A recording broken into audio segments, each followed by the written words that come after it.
哇！公路市面上呢個盤真係好少有喎，可以望到一個咁靚、咁綠油油嘅球場，仲要係近旺角東火車線添，望晒成個旺角景添啊！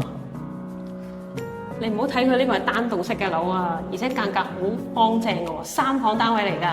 哦，係咯，除咗近火車站之外，佢都近埋旺角同油麻啲地鐵站添。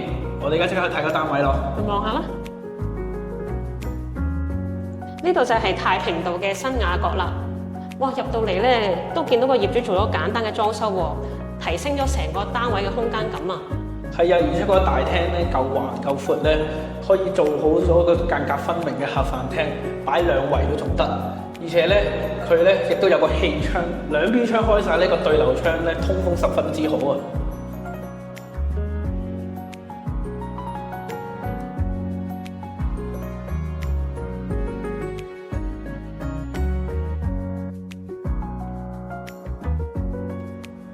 入到嚟廚房咧，個空間都好寬闊啊，而且咧窗戶夠多咧，通風一流啊！加上咧，亦都可以擺埋個洗衣機喺呢度喎，再擺埋個大雪櫃都冇問題啊！如果有老人家一齊住咧，呢間房就啱晒啦！唔單止放到大床、大衣櫃，而且咧呢一間房咧同另外嗰2個睡房咧係分隔開嘅，咁亦都可以俾老人家有一個安靜嘅環境休息啊嘛！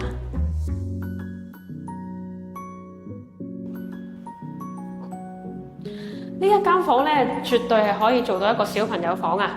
因為咧一邊咧呢個空間可以擺到一個大書台，擺一個床，再擺一個衣櫃，夠晒空間啊！仲有2邊窗添，即係夠晒醒神啊！喺度做讀書嘅話，係咯，而我呢邊咧係一個大嘅主人房嚟㗎，可以做到3邊落床之餘咧，仲可以擺到個大衣櫃出嚟添，相當之實用。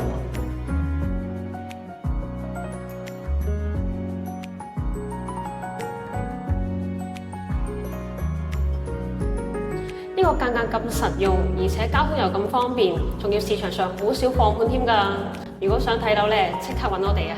係咯，而且咧可以喺下邊留言或者 follow或者打電話俾我哋都得㗎。下次見，拜拜。拜拜。